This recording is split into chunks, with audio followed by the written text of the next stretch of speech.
Habemus Papam. Ang mga kampana ng St. Peter's Basilica ay umalinggaw sa buong Vatican City, tumatagos sa marmol at hangin, pinapaabot ang balita sa milyong-milyong naghihintay, may bagong papa na ang simbahang Katoliko. Sa balkonahe ng Basilika, sa ilalim ng matandang kortina na pula at ginto, lumitaw ang isang figura na walang kaprestihiyong dalaw.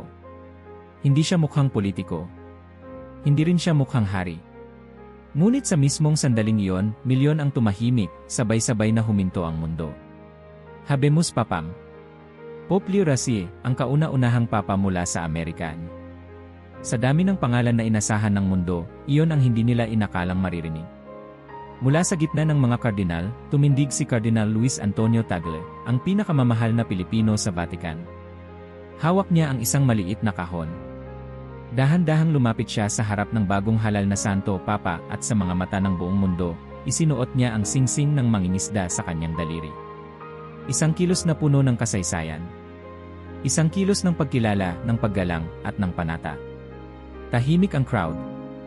Walang sigawan, walang palakpakan. Isang banal na katahimikan. Ang simbahan ay humihinga ng bago. Tinanggap ko ang tungkulin hindi bilang hari, kundi bilang tagapangalaga ng inyong pananampalataya, wika ni Leo XIII sa kanyang unang mensahe. Ang kanyang tinig ay mababa ngunit matatag, may bakas ng Chicago sa bigkas ng kanyang Latin, at may damdamin ng isang pastol kaysa pinuno. Nakatingin si Cardinal Tagle mula sa kanyang pwesto. Tila siya ang pinaka-relax sa lahat. Matagal na silang magkaibigan ni Robert Post, iyon ang pangalan ni Pope Leo XIII, bago ang kanyang pagkapapa. Isang lalaking lumaki sa likod ng simbahan sa west side ng Chicago. Anak ng guro at manggagawa. Isang taong dumaan sa seminaryo, hindi dahil sa ambisyon, kundi dahil sa katahimikan ng panalangin. Si Tagle ang isa sa unang naniwala sa kanya. At ngayon, narito siya, isinasakatuparan ang isang pangarap na hindi kailanman binanggit, pero malinaw na inani. Sa likod ng altar, sa mga silid ng Sistine Chapel, ang mga usapan ay puno ng pag-asa. Isa itong bagong simula, bulong ng isang obispo mula sa Ghana. Isang papa ng mundo, hindi lang ng Roma, dagdag pa ng isang madre mula sa Argentina. Puno ng kasiyahan ang Vatican sa gabing iyon. Sa kabila ng lumuluhang langit at malamig na hangin ng Roma, daan-daang libong tao ang hindi umalis sa St. Peter's Square. Marami ang nagdasal. Marami ang tahimik na nakatingala. Ang mga ilaw ng lungsod ay tila yumuko sa liwanag ng bagong pag-asa. Sa pribadong silid ng mga kardinal, habang ang mga robe ay binubuksan at ang mga sandalyas ay inaayos, nag-usap sina Pope Leo XIII at Cardinal Tagle sa wikang hindi ng diplomasya, kundi ng matagal ng pagkakaibigan. Handa ka na ba, Robert? Tanong ni Tagle, habang nilalagyan ng alak ang dalawang baso. Handa akong matuto, Luis, sagot ng bagong Santo Papa. At sana'y samahan mo ako sa paglalakad. Nagkampay ang kandila sa mesa. Sa katahimikan ng sandaling iyon, ramdam ang bigat ng mga darating na taon. Hindi alam ni Cardinal Tagle na iyon na pala ang simula ng isang kwento kung saan ang paglalakad na iyon ay magiging masalimuot, masakit, at puno ng pagtataksil. Ngunit sa gabing iyon, wala pang senyales. Wala pang bahid. Ang langit ay parang nagsasabi, ito ang bagong simbahan, simple, matatag, at muling nabubuhay. 24 na oras matapos ang inaugurasyon, nagsimula na agad ang pagdalaw. Sa mga pasilyong marmol ng Vatican, sa mga silid na punang tapestry at lumang usok ng insenso, may mga pabulong. Hindi malalakas, hindi pa malinaw, ngunit sapat na para mapansin ng mga mata na sanay sa katahimikan. Napakabilis, bulong ng isang arsobispo mula sa Alemanya. Napakadiretso, dagdag ng isa pa. Parang may sinusubukang habulin, hinala ng isang pinuno ng Congregation for Bishops. Si Pope Leo XIII ay gumagawa ng mga direktiba, hindi sa mga buwan, kundi sa mga araw.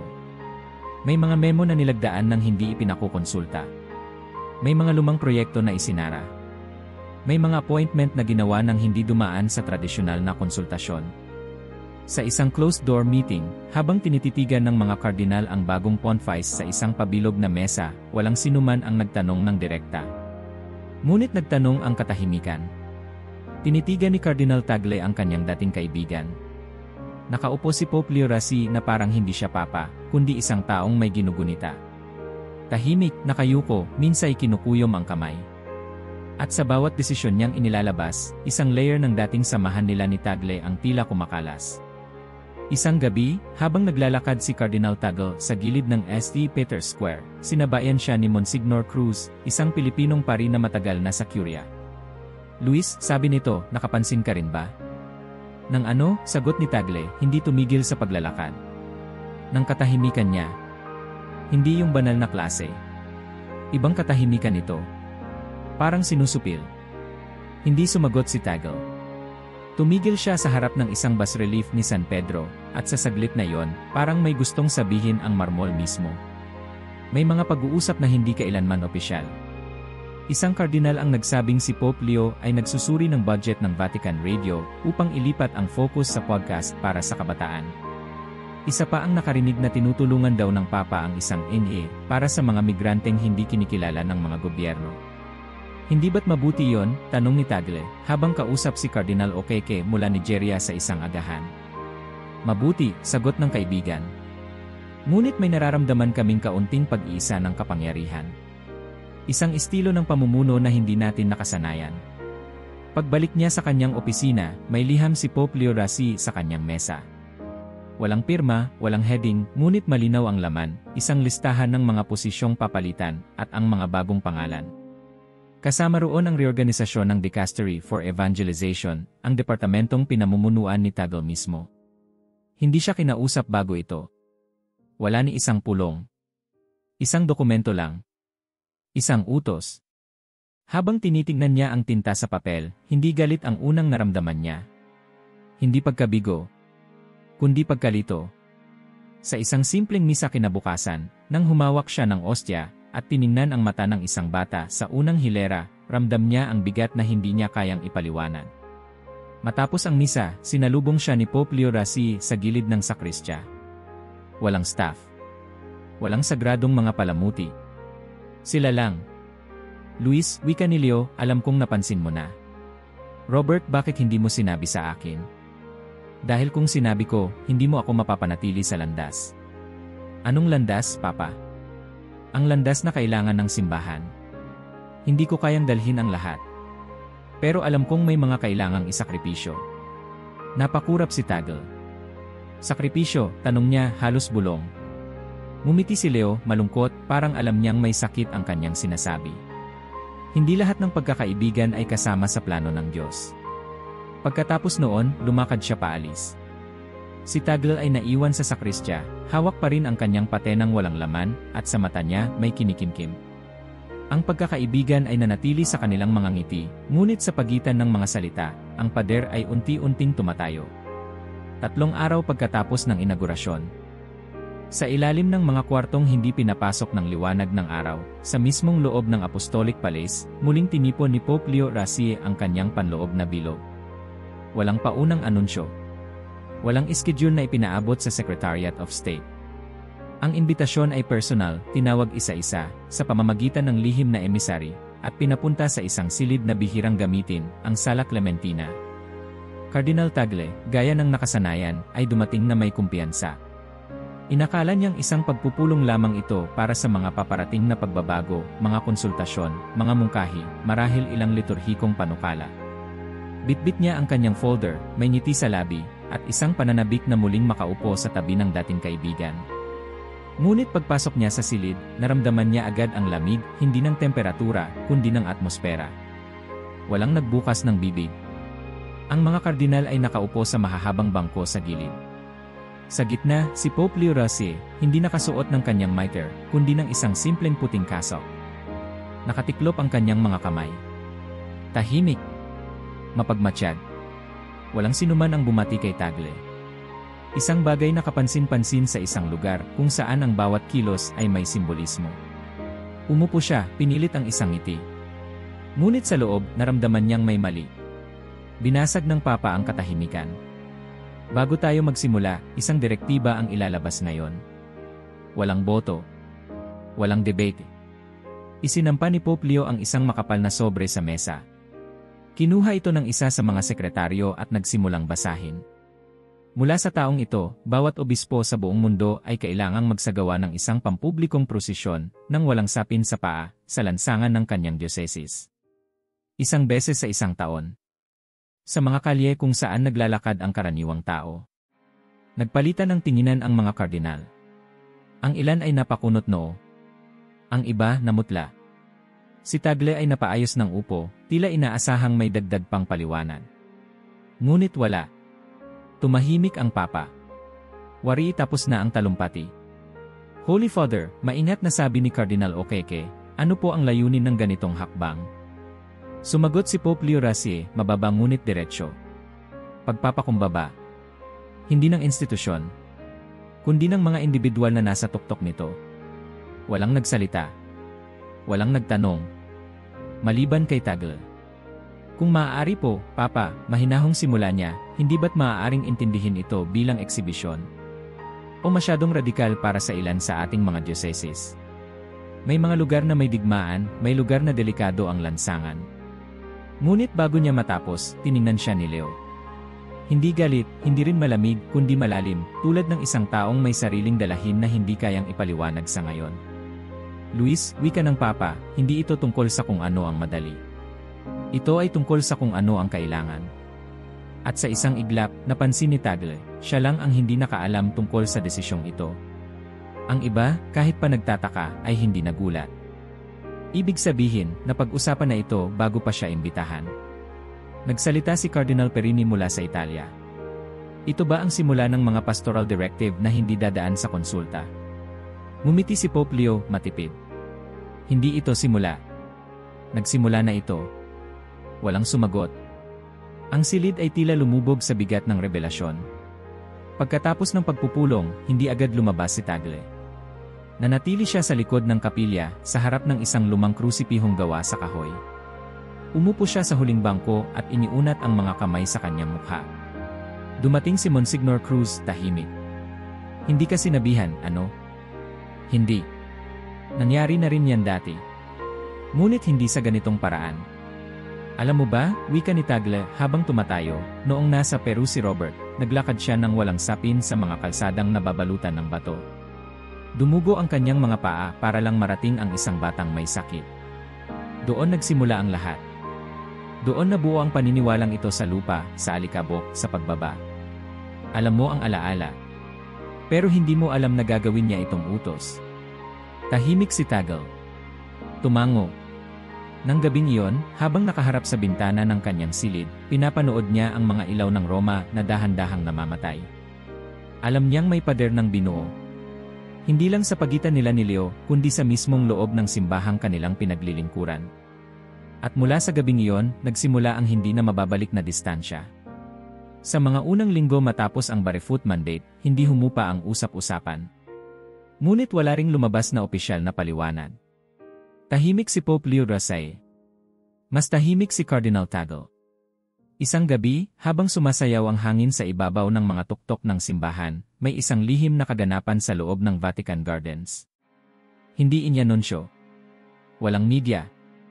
Isang maliit na grupo ng mga taong walang tirahan ang pinapasok sa tarangkahan sa likod ng mga pader ng lungsod. Pinangunahan ng ilang madre at diakono, pinaupo sila sa mga bangkong kahoy na dating ginagamit lamang ng mga embahador. May mainit na sopas. Tinapay na hindi tirang kumbento, kundi sariwang inihurno. Mga kumot na bago, hindi donasyon. At sa gitna ng lahat, nakaupo sa dulo ng mesa si Pope Leo XIII. Tahimik, hindi nangangaral. Pinakikinggan niya ang kwento ng isang dating mason na nawala ang pamilya sa digmaan. Tinanggap niya ang piraso ng papel mula sa isang babaeng may anak na may leukemia. Wala siyang dalang staff ng kapangyarihan, ang dala niya ay thermos na may mainit na tsaa, na siya mismo ang nagbuhos sa tasa ng isang matandang lalaki. Walang kamera. Walang litanya ng mga tagapagsalita. Isang gabi ng awa sa ilalim ng mga bituin. At sa susunod na araw, parang wala itong nangyari. Ngunit sa mga koridor ng kapangyarihan, ang bulong-bulungan ay naging bulong ng panganib. Ito ba ay pastoral o propaganda? Tanong ni Cardinal Perini, habang naglalakad kasama ang dalawang kasapi ng Furia. Hindi siya nagpapaliwanag. Hindi siya kumukonsulta. At habang ginagawa niya ito, parami ng parami ang sumusunod sa kanyang halimbawa, hindi sa istruktura, kundi sa damdamin. Ang mga hardin ng Vatican ay sagradong espasyo, hindi para sa mga walang tahanan, kundi para sa mga diplomatikong usapan, para sa mga banal na pagninilay. Ang pagbubukas nito ay hindi simpleng kabaitan, ito ay pahayag. At ang pahayag na iyon ay tila bumangga sa matagal ng kulturang Roma. Cardinal Tagle ay naroroon ng gabing iyon. Nakatayo lamang siya sa likod, sa lilim ng punong olibo. Pinagmamasdan niya si Leo habang kinakausap ang mga bisita.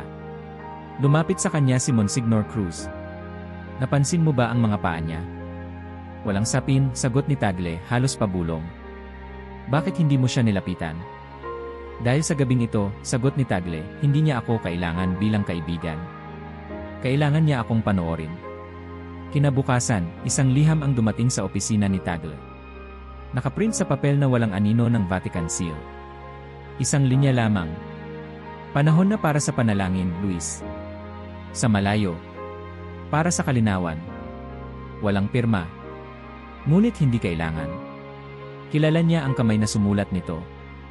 Isang linggo matapos iyon, inanunsyo ng Secretariat of State na si Cardinal Luis Antonio Tagle ay magsasagawa ng spiritual retreat sa isang monasteryong Cistercian sa kanayunan ng Ireland. Walang press release. Walang opisyal na dahilan. Ngunit sa loob ng Vatican, malinaw ang mensahe, ito ay pagpapaalam. Hindi pagsiba. Hindi rin pag-alis. Ngunit isang banayad, walang ingay na pagtutulak palabas. Isang gintong pagpapalayas. Sa monasteryo ng Glenstal Abbey, sinalubong siya ng ulan. Ang mga monghe ay hindi nagtanong. Tinanggap siya tulad ng isa sa kanila, tahimik, walang titulo, walang espesyal na trato. Sa unang gabi ng kanyang pagdating, habang nakaupo sa isang kahoy na silya sa loob ng maliit na kapilya, tinanong siya ng isang batang monghe, kailan po kayo babalik sa Roma? Sumagot si Tagle, hindi na siyang umingiti kapag alam ko na kung kanino pa ako nagsisilbi. Sa Pilipinas, nagsimula na ang mga tanong. Sa mga parokya, sa radyo, sa social media. Nasaan si Cardinal Tagle? Bakit wala na siya sa mga misa ng Roma? Hindi nagbigay ng sagot ang Vatican. Hindi rin si Tagle. Ngunit sa mga mata ng mga nakakaunawa, hindi ito katahimikan ng panalangin. Ito ang katahimikan ng pagkabigo. Ng pagtataksil. Ng panimulang pagtataya kung anong susunod na hakbang at kanino ito makakasakit. Ang mga unang palatandaan ay dumating mula sa mga seminaryo. Sa Maynila, isang batang seminarista ang nagtanong sa klase, kung ang awa ang puso ng simbahan, bakit ang mga mababait ang una laging pinatatahimik? Tumawa ang ilang guro. Ngunit ang tanong ay nanatili. Hindi lang doon. Sa Sao Paulo, sa Nairobi, sa Kerala, sa mga bayan sa Timog Korea at mga barangay sa Palawan, may bulong na sumisingaw sa mga humilya, saan nga ba napunta si Cardinal Tagle? At habang lumalalim ang katahimikan ng Roma, lalong lumalakas ang tanong. Walang sinuman ang tahasang kumukwestiyon sa Papa sa harap ng kamera. Ngunit sa mga kapihan ng mga pari, sa mga kumpisalang hindi kasalanan ang laman kundi pangamba, isang pangalan ang paulit-ulit. Tagle. Sa ilalim ng kanyang pananatili sa Glenstal Abbey, hindi niya alam na ang kanyang katahimikan ay naging isang uri ng panawagan. Ang hindi niya pagsasalita ay naging mas malakas pa sa sermon. Isang gabi, sa ilalim ng liwanag ng isang kandila, tumanggap si Tagle ng liham mula sa isang Pilipinong obispo. Luis, hindi ito tanong kung bakit ka nawala. Ang tanong ay hanggang kailan kami mananahimik. Sa loob ng Vatican, mas naging mahirap itago ang pag-ibting. Hindi na ito usap-usapan ng mga laiko. Ang mga kardinal mismo ay nagsimulang mag-usap sa mga lihim na silid, hindi na tungkol sa reforma, kundi tungkol sa estilo ng pamumuno. Ang terminong lumulutang na ngayon ay corporate spirituality. Isang si na may kasok, bulong ng isang arsobispo mula sa Pransya. Pinatatakbo niya ang simbahan na parang kumpanya, at ang mga di pumapabor, dinidispose, wika ng isang kardinal mula sa Latin America. Nasa isang tanghalian sa loob ng Pontifical Gregorian University nang bumulong si Cardinal Chuku. Ang kanyang pagpapakumbaba ay totoo. Ngunit ito'y nakabalot sa bakal. Hindi ito pagpapakumbaba ng pastol. Ito'y disiplina ng isang estratehista. Ang simpleng pananamit ni Pope Leo XVI, na minsan ay tinuturing na revolusyonaryo, ay ngayon tinitingnan ng ilan bilang bahagi ng imahe. Isang simbolong pinakinabangan, hindi lang pinaniniwalaan. Wala na ang mga detalyadong damit, sabi ni Bishop Renard, habang pinagmamasdan ang isang retrato ng Papa na may suot na plain na kasok. Pero ramdam mo pa rin ang bigat. Ibang bigat nga lang, ang bigat ng kontrol. Isang open letter mula sa isang grupo ng mga obispong Pilipino ang kumalat online. Hindi ito direktang bumangga sa Vatican, ngunit malinaw ang tono. Ang ating simbahan ay dapat may puwang para sa pagdududa, para sa tanong, para sa pagninilay. Kapag sinarado natin ang bintana ng diskurso, sinasakal natin ang espiritu. At sa wakas, isang liham ang nalik sa isang international religious outlet. Hindi pinangalanan ang sumulat, ngunit malinaw ang laman. Ipinahiwatig nito na ang pagpapatalsik kay Tagle ay hindi dumaan sa tamang proseso ng konsultasyon. Na may mga dokumentong hindi pinirmahan at ang desisyon ay ginawa bago pa man siya kausapin. Pumutok ang balita. Sa Twitter, #WhereIsTagle naging trending sa 11 bansa. Sa mga parokya sa Quezon City, dumami ang mga rosary rallies. Sa Loyola, may mga seminarista na nagsimulang magsuot ng simpleng puting damit bilang simbolo ng pakikiisa. Isang paring bata sa Davao ang nagsabi habang nagmimisa. Kung ang tunay na kabanalan ay nasa katahimikan, bakit ang ating mga tinig ay pinipilit gawing bulong? Ang katahimikan ay hindi laging pagsang-ayon. Habang patuloy na umaandar ang gulong ng kontrobersya, si Pope Leo XVI ay hindi naglabas ng pahayag. Sa halip, isang larawan ng lumitaw, siya, naglalakad mag-isa sa hardin, may hawak na maliit na krus sa kamay. Walang gwardya, walang opisyal. Isang lalaking tila may kinikimkim na kabigatan. Ngunit sa kabilang dulo ng mundo, sa Ireland, may isa ring lalaking nakaupo sa ilalim ng isang punong oak.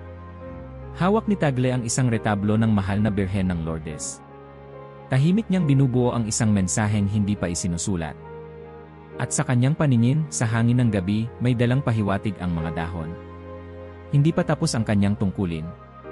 Ang mga aklat sa lumang silid-aklatan ng Glenstal Abbey ay may amoy na parang usok ng kandila at lumang panalangin. Dito madalas magtungo si Cardinal Tagle tuwing gabi, hindi upang magbasa, kundi upang maalala. Isang monasteryo sa Ireland ang hindi inaakalang magiging sentro ng pagninilay sa hinaharap ng simbahang Katoliko. Ngunit sa kabila ng katahimikan sa paligid, isang alon ng mga kwento ang nagsimulang lumitaw sa iba't ibang bahagi ng mundo. Mga salaysay tungkol kay Pope Leo XVI, noon ay si Father Robert Post, na hindi kailanman lumabas sa mga Vatican bulletins. Isang pari sa Peru ang nagpadala ng email sa isang kilalang mamamahayag sa Espanya. Hindi ko makakalimutan ang araw na tinapakan niya ang kanyang pride. Dumating siya sa baryo, walang bitbit kundi isang backpack, isang lumang Biblia, at ngiti. Hindi siya nagsalita ng sermon. Naghukay siya ng kanal para sa tubig. Ang mensaheng ito ay sinundan ng isa pa, mula naman sa isang madre sa Ayacucho.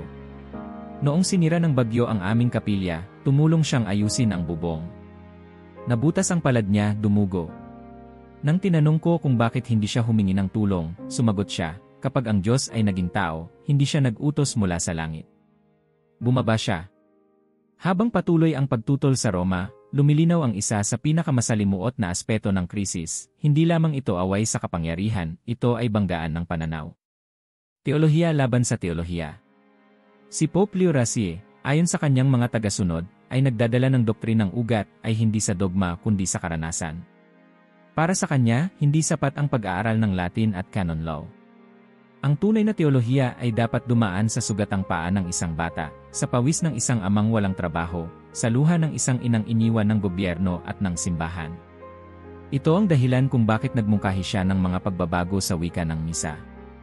Mula sa aking mga kapatid na lalaki, patungong aking mga kapatid sa pananampalataya. Mula sa isang katauhan, tungo sa lahat ng anak ng Diyos. Maliit sa papel, ngunit revolusyonaryo sa epekto. Ang ilan sa mga kardinal ay tinuturing ito bilang paglihis sa orthodoxy. Hindi mo maaaring baguhin ang teolohiya batay sa emosyon, mariing sabi ni Cardinal Stornelli sa isang panloob na pagpupulong. Ngunit may sumagot. Bakit hindi? Tanong ni Cardinal Chuku. Kung ang Diyos mismo ay umiyak para kay Lazaro, hindi ba't emosyon ang unang anyo ng awa? Samantala, sa Glenstal, natanggap ni Tagle ang kopya ng isang lumang homilya ni Robert mula sa Peru. Isinulat ito ng kamay, halos nabubura na ang tinta. Sa bawat misyon, may tanong, ipinakikilala ba natin ang Diyos, o itinatago siya sa likod ng ating mga mitra? Pinagmasdan ni Tagle ang linya ng matagal. Hindi niya kailanman pinagdudahan ang kabutihan ni Leo. Ngunit ngayon, napagtanto niyang ang kanilang pinagkaiba ay hindi sa layunin kundi sa paraan. Pareho silang naniniwala sa Diyos ng mga dukha. Ngunit para kay Tagle, ang pagkalinya ay nangangailangan ng pakikinig. Para kay Leo, nangangailangan ito ng desisyon. Isang gabi, sa oras ng katahimikan ng mga monghe, may lalaking dumating sa monasteryong nakabalot ng kapa. Hindi niya binanggit ang pangalan niya. Ngunit may dala siyang sobre. Sa loob nito ay isang transcript. Isang mensahe mula sa isang closed-door Vatican session.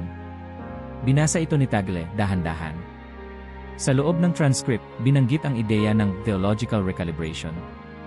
Isang plano ng papado upang muling bigyang hugis ang interpretasyon ng pastoral mission, hindi bilang pagbibigay laya sa lokal na simbahan, kundi bilang pag-standardize ng pananampalataya ayon sa discipline ng isang unipormeng pagkakaisa. At sa ilalim nito, isang nota. Ang pagkakaiba-iba ay nagpapalabo ng katotohanan. Ang simbahan ay hindi likha ng kaluluwa ng tao. Ito ay barko ng Diyos. At sa barko, isa lamang ang kapitan. Ibinaba ni Tagle ang papel. Naglakad siya palabas ng kanyang silid, palabas ng monastery, sa malamig na damuhan. Tumingala siya sa langit. Sa pagitan ng ulap at bituin, naramdaman niya ang bigat ng isang simbahang pumipiglas sa sarili nitong anyo. Hindi ito laban ng isang tao, laban sa isa pa. Ito ay tanong ng pananampalataya, ang Diyos ba ay naririnig sa ingay ng institusyon, o sa tahimik na paghina ng mga api? Sa puso ni Tagle, nagsimula ng lumitaw ang sagot. At alam niyang darating ang panahon na kailangang isambit ito. Sa loob ng isang silid na natatakpan ng tapestries, mula sa ika-16 na siglo, tahimik na nagtipon ang 8 kardinal. Walang opisyal na paanyaya. Walang pangalan sa pinto. Sa itaas ng mesa, tanging isang kandilang naglalagablab at mga dokumentong selyado ng personal na insignia. Sa ilalim ng anino ng Sistine Chapel, isang bagay ang nabubuo, hindi isang kapulungan, kundi isang pagsalungat. Hindi ito pag-aklas, bulong ni Cardinal Havel sa mahinang boses, ito ay pagkakabahala. Nagsimula siya sa mga salita, dagdag ni Cardinal Perini, pinipisil ang kanyang rosaryo, ngayon, binabago na niya ang mga ugat. Ang tinutukoy nila, ang bagong liturhiya. Mula sa mga altar ng Lagos hanggang sa mga parokya sa São Paulo, nagsimulang mapansin ang pagbabago. Ang dating mahahabang sermon na puno ng teolohikal na jargon ay naging maikli ngunit malalim. Mga kapatid ang tawag sa lahat. Wala nang mga anak ng Adan, kundi mga anak ng bawat tribo at lahi. Sa halip na mga makasalanan, ang mga tao ay tinatawag na mga pag-asa ng Diyos. Sa mata ng mga konserbatibo, ito'y unti-unting pagsira sa katatagan. Ngunit sa mga kabataan, lalo na sa Africa, Asia, at mga komunidad na matagal nang hindi naririnig, ito ay musika. Sa isang youth forum sa Quezon City, isang dalagang seminarista ang tumayo matapos basahin ang bagong bersyon ng Eucharistic Prayer. Ngayon lang ako nakaramdam, anya, na ang Diyos ay nagsasalita sa akin sa wika ng puso ko, hindi ng mga libro. Ang mga ganitong reaksyon ay kinokolekta ng bagong tanggapan ng Curia, ang Youth Consultative Circle, isang inisyatiba ni Pope Leo XIII. Hindi ito ceremonial. May tunay silang boto sa ilang panukalang pastoral. At kahit ang mga bishop na matagal ng bahagi ng sistema ay nagulat. Sa isang dokumento na kumalat sa isang secure forum ng Vatican Ecosystem, may isang tala mula sa isang archbishop. Kung ang mga teenager ay may boto sa Curia, ano pa ang susunod? Ang mga madre sa College of Cardinals. Ngunit sa kabilang panig ng mundo, sa Nairobi, sa isang simpleng radio station na pinapatakbo ng isang diocese, may isang obispo ang nagsalita. Ang simbahan ay hindi muog ng kahapon. Ito ay tahanan ng bukas. At sa tahanan, ang mga anak ay may karapatang magtanong. Samantala, sa Glenstal Abbey, isang lalaking may suot na dark coat ang muling bumisita kay Cardinal Tagle. Hindi na siya banyaga. Isang dating kasamahan mula sa Congregation for Bishops. May dala siyang folder. Sa loob, isang ulat. Sa unang pahina, nakabold. Dossier, ang prosesong hindi kinonsulta, ang pagpapalayas kay Cardinal Tagle. Binasa ito ni Tagle ng walang emosyon. Kasama sa ulat ang transkripsyon ng mga pagpupulong kung saan hindi siya inimbitahan, mga memo na nagpapakita ng tahimik na koordinasyon upang mailayo siya sa anumang desisyong kritikal. Ngunit higit pa riyan, may nakalakip na liham. Ito ay lihim na ipinadala mula sa isang kardinal na hindi nagpakilala. Ngunit kilala ni Tagle ang sulat kamay, si Cardinal Chukwu, ang parehong obispo mula sa Nigeria na minsang nakipagkape sa kanya sa Manila. Luis, alam naming hindi mo hinihiling ang laban. Ngunit ang pananahimik mo ay naging simbolo. At kami na ngayon ang nagsisimulang magsalita. Ang kurya ay nabubulabog. At hindi kami nag-iisa. Pagkatapos ng ilang araw, sa gabi ng Biyernes Santo, isang messenger ng monasteryo ang lumapit kay Tagle habang siya ay nagdarasal sa kapilya. Walang salita, inabot lamang ang isang maliit na papel. Nakasulat lamang, "Ang sandali ay malapit na." At sa oras na yon, sa loob ng mga pader ng Vatican, isang pulong ang ipinatawag. Hindi ito opisyal. Ngunit ang listahan ng mga inimbitahan ay nagpapahiwatig ng bigat. 6 na kardinal, 3 arsobispo, 2 madre superior, at isang kilalang batang teologong Pilipino. Ang paksa, transparensya, teolohiya, at tiwala, isang konsilyo para sa panahon ng pagdududa. Wala pang posisyon si Leo Rossi ukol dito. Ngunit sa bawat araw, dumarami ang mga tinig, hindi sigaw, kundi bulong. Mga panalangin na nagiging tanong. Mga tanong na nagiging galaw. At sa kalagitnaan ng lahat, isang katahimikan na hindi maipaliwanag, ang uri ng katahimikan na nangunguna bago ang lindol. Habang ang Roma ay natutulog, ang mundo ay gumagalaw. Sa mga nayon ng El Salvador, sa mga kalsada ng Bangalore, sa mga dormitoryo ng mga seminaryo sa Nairobi, sa mga underground chapel sa China, may isang usapan na hindi mapigilan. Hindi ito sermon. Hindi rin ito doktrina. Isa itong bulong, isang daluyong ng damdamin na tila dumarami sa bawat misa, sa bawat rosaryo, sa bawat kumpisal. Mula nang buksan ni Pope Leo Rossi ang mga pintuan ng desentralisasyon, ang mga lokal na obispo ay biglang may boses. Hindi na sila kailangang maghintay ng formal na pahintulot mula sa Roma upang magsalita sa kanilang wika, upang iakma ang liturhiya sa kanilang kultura, upang sumagot sa mga pangangailangan ng kanilang mga tao. Sa isang maliit na bayan sa Mindanao, si Bishop Roque, dating isang parish priest na kilala sa pagiging tahimik, ay nag-organisa ng isang liturhiyang may temang lumad. May tambol. May sayaw. Ngunit walang nagbago sa panalangin. Ang Diyos ay naroon pa rin. Ang katawan ni Kristo ay ibinahagi pa rin. Ngunit sa pagkakataong iyon, ang mga tao ay umiiyak habang nagkokomunyon. Ngayon lang ako nakaramdam na ang simbahan ay hindi para sa Roma lamang, sabi ng isang matandang magsasaka. Ito ay para sa akin. Sa isang youth assembly sa Krakow, isang panel discussion ang umikot sa tanong, ano ang hitsura ng simbahan sa susunod na 50 taon? Walang nagsalita agad. Hanggang sa tumayo ang isang dalaga, 19 anyos, may hijab, isang convert mula sa Islam. Tahimik siya. Tapos ay sinabi niya, hindi ko pa nakikita si Pope Leo sa personal. Pero sa paraang pinapakinggan niya kami pakiramdam ko, hindi niya kailangang magsalita. Alam naming naroroon siya. Sa likod ng bawat testimong ito ay ang aninong hindi mapigilan, Cardinal Tagle. Tahimik pa rin siya sa Glenstal Abbey. Hindi siya nagbibigay ng pahayag. Walang press release. Walang tweet. Ngunit ang kanyang katahimikan ay naging pader na sinasalamin ng libo-libong pananampalataya. Isang estudyante ng teolohiya sa Bogot ang sumulat ng blog post na naging viral. Kung si Pope Leo Rossi ay ang kidlat, si Cardinal Tagle ang kulog. Hindi mo agad naririnig pero alam mong naroon. Ang mga publication sa Latin America, Southeast Asia, at Oceania ay nagsimulang mag-publish ng mga editorial na nagtatanong kung ang bagong direksyon ng simbahan ay sinusuportahan ng grassroots. Bakit tila kinailangang patahimikin ang tinig ni Tagle? Sa Vatican, ang mga tanong ay naging mas direktang presyon. Ang mismong Congregation for the Doctrine of the Faith, isang matagal ng bastion ng Orthodoxy, ay naglabas ng isang dokumentong nagtutulak para sa transparency sa mga pagbabago sa estruktura ng Curia. Isang eleganteng paraan ng pagsasabi, ano talaga ang nangyayari. Sa isang conference sa Vienna, isang kilalang theologian mula sa Alemanya ang nagsalita sa harap ng 3,000 madre, pari, at laiko. Sa kasaysayan ng simbahan, may mga sandaling ang pananampalataya ay ibinubulong hindi ng mga nakaupo sa trono, kundi ng mga ipinatapon sa mga pasilyo. At sa kasalukuyang panahon, ang bulong na yon ay Tagle. Ngunit may isang umalinggaw-gaw na pangyayari na nagpatibok sa puso ng mundo. Isang audio recording na hindi opisyal, isang panayam na off the record na nakarating sa mga journalist ng The Tablet at NCIR, National Catholic Reporter. Sa boses na klaro at mapayapa, si Cardinal Tagle ay narinig na nagsasabing, ang simbahan ay hindi museo para sa mga santo. Isa itong ospital para sa mga sugatan. At hindi tayo mga doktor na nagsusuot ng gintong guwantes. Tayo'y mga kapatid. At ang kapatid ay dapat marunong makinig. Ang audio ay mabilis na kumalat sa social media. Ang #Speaks ay nagtrending sa 22 bansa. Sa likod ng gulong ito, si Pope Leo XIII ay nanatiling tahimik. Ngunit alam ng lahat na hindi siya mananatiling ganito. Sa loob ng Domus Sancta Marcae, isang maikling pulong ang naganap.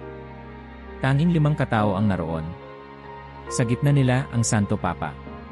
Nakaharap siya sa isang simpleng lamesa. Sa ibabaw nito, isang sobre na may sariling sulat kamay ni Cardinal Tagle, hindi isang sulat ng pagtutol, kundi isang pasasalamat sa pag-imbita sa bagong konsultasyong personal. Sa araw ding iyon, isang opisyal na anunsyo mula sa Vatican ang inilabas. Sa susunod na linggo, magbibigay si Pope Leo XIII ng isang pampublikong pahayag tungkol sa kinabukasan ng kanyang pontipikado. Isang pagpupulong sa pagitan ng kanyang kabanalan at Cardinal Luis Antonio Tagle ay itinakda sa Roma. Ang mundo ay huminga. Walang nakakaalam kung ito ay rekonsilyasyon o digmaan. Ngunit ang isang bagay ay tiyak, sa katahimikan ng 2 lalaking ito, may isang tinig na hindi matatahimik. Umaga sa Vatican. Tahimik ang St. Peter's Square, parang pigil ang hininga ng mundo. Sa itaas, ang mga bintana ng Apostolic Palace ay nakasarado pa. Ngunit sa loob ng Domus Sancta Marcae, ang simpleng tahanan ng Santo Papa, may ilaw na box na mula pa kagabi. Si Pope Leo XIII ay nakatayo sa harap ng salamin, walang koronang ginto, walang embellished na kasuotan. Isang simpleng puting kasok, medyo lukot sa balikat, ang tanging suot niya. Sa kanyang kamay, ang sobre na galing kay Cardinal Tagle, hinihimas niya ito na parabang kabisado na ang bigat at bawat tupi. Lumipas ang 3 araw mula nang inanunsyo ng Vatican na magkakaroon siya ng opisyal na pahayag. Ang mundo ay naghihintay. Sa mga katedral ng Paris, sa mga slum chapel ng Manila, sa mga underground sanctuary ng Iran, lahat ay nakatutok. Isang maliit na team ng media ang pinayagang pumasok. Isang podium lang, simpleng background, isang krusipiho. Wala ni isang bandila. Walang mga papuri. Paglabas ni Pope Leo, tahimik ang lahat. Tumikim siya, bahagyang ngumiti. Ang kanyang boses ay mababa, ngunit malinaw. Mga kapatid sa pananampalataya. Maraming tanong. Maraming bulong. Maraming pag-aalinlangan. At sa mga ito, hindi ko layunin ang ipagtanggol ang sarili, kundi ang linawin ang layunin. Isang maikling pahinga. Walang papel sa kanyang harap. Ang simbahan ay isang bangka. Minsan payapa ang dagat. Minsan magulo. Pero hindi tayo nilikha upang manatili sa pampang. Nilayon tayong maglayag. At sa paglalayag, kailangan natin ng iba't ibang uri ng mga tripulante. Kailangan natin ng mga mata na nakakakita sa dilim, ng mga taingang handang makinig sa bagyo. Ang kanyang tingin ay tila dumiretso sa kamera. Kaya ngayong gabi, pagkatapos ng panalangin, ako'y sumulat kay Cardinal Luis Antonio Tagle. Hindi bilang tagapagtanggol. Hindi bilang kaaway. Bilang kapwa manlalakbay. Inimbitahan ko siya na magsalo sa isang tahimik na pag-uusap. Walang kamera. Walang protocol. Isa lang tanong ang dala ko, paano natin dadalhin ang bangka sa pampang na mas makatarungan, mas maawain, mas banal? Muli siyang tumahimik. Walang iyak, walang palakpakan. Para bang alam ng lahat, ito ay hindi pagtatapos. Ito ay hudyat ng panibagong yugto. Sa kabilang panig ng Europa, sa Glenstal Abbey, si Cardinal Tagle ay nakatayo sa harap ng bintana ng kanyang silid. Hawak niya ang liham. Habang binabasa niya, hindi niya mapigilang ngumiti. Sa kanyang tabi, ang munting rosaryo na isinusuot niya tuwing misa ay mahigpit niyang hinawakan. Kinabukasan, sa isang eroplano patungong Roma, isang lalaking may maamong mukha, manipis ang katawan, suot ang payak na Amerikana, ay tahimik na nagdarasal. Walang nakakaalam kung anong klaseng pag-uusap ang magaganap. Walang agenda. Walang script. Ngunit sa mundo ng pananampalataya, may mga sandaling hindi kailangang marinig upang maunawaan. Ang katahimikan ng wika. Ang simpleng pagkikita ay mensahe. Habang lumalapag ang eroplano sa Fiumicino, isang bagong araw ang sumikat sa Roma. At sa loob ng Vatican, 2 pintuan ang sabay na bumukas. Minsan, ang pananampalataya ay hindi sumisigaw. Minsan, hindi ito nangangaral. Minsan ito ay tungkol sa pagtanggal ng iyong sapatos. Minsan ito ay tungkol sa pagbubukas ng iyong mga pintuan. At sa wakas, tumigil na rin ito sa pagtingin sa kanya.